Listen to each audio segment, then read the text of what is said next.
दतिया उपचुनाव में कांग्रेस की जीत। दतिया से कांग्रेस प्रत्याशी घनश्याम सिंह जीत हासिल कर चुके हैं। बीजेपी प्रत्याशी आशुतोष तिवारी को उन्होंने हरा दिया है। तो बहुत बड़ा झटका भारतीय जनता पार्टी को लग रहा है। ये बड़ी जानकारी आपको दतिया से दे दें कि किस तरीके से दतिया हो या बांकीपुर की सीट हो, दोनों ही सीटों पर भारतीय जनता पार्टी को बड़ा झटका लगता हुआ दिखाई दिया है। कांग्रेस के प्रत्याशी घनश्याम सिंह एक समीकरण के लिहाज से अगर देखा जाए तो एक अच्छे कैंडिडेट के रूप में इनको देखा जा रहा था।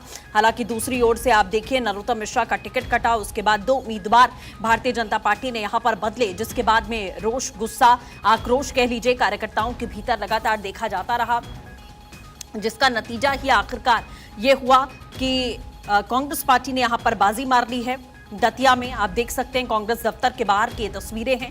यहां लगातार अब जश्न का माहौल इस समय आप यहां पर देख पा रहे हैं।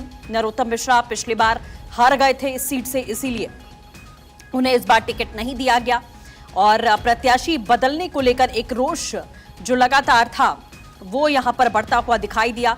जो बीजेपी के कार्यकर्ता थे, खास तौर पर नरोत्तम मिश्रा के समर्थक थे, वो यहां पर गुस्से में प्रदर्शन करते हुए भी नजर आए थे। हालांकि किसी तरीके से सभी को समझा बुझा कर टैकल यहां किया गया था।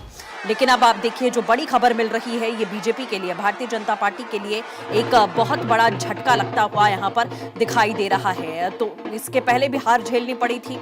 ऐसे में बीजेपी लगातार दूसरी बार इस सीट से चुनाव हार चुकी है, नतीजे सामने आ चुके हैं। तो आप देखिए किस तरीके से बीजेपी के लिए एक बहुत बड़ा झटका है दतिया में।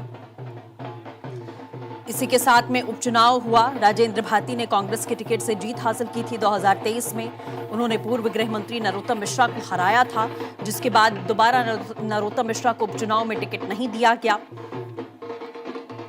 अब आप देखिए जब टिकट कटा, ऐसे में सीधे तौर पर दोनों ही पार्टी यानी कि कांग्रेस और बीजेपी की ओर से नए चेहरे का नाम यहां पर चुना गया। आशुतोष की अगर बात की जाए तो युवा नेता के तौर पर यहां पर सामने आए।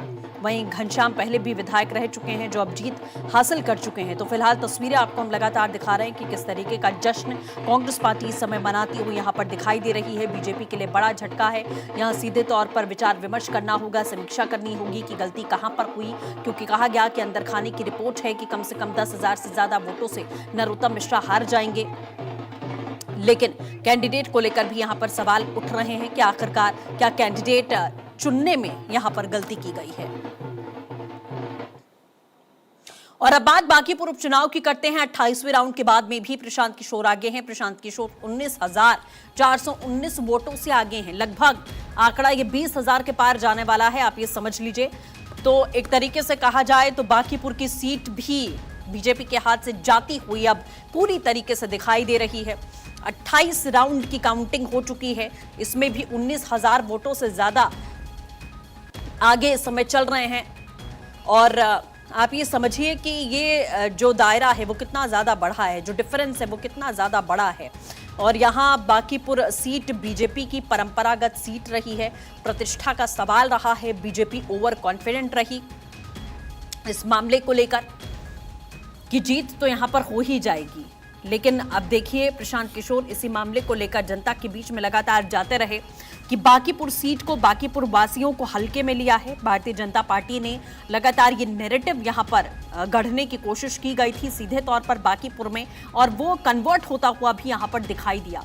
हालांकि आरजेडी की प्रत्याशी की बात करें तो उनकी स्थिति बेहद खराब रही इस चुनाव में, और माना गया कि उनका जो वोटर था वो भी प्रशांत किशोर को वोट देने के लिए आगे आया।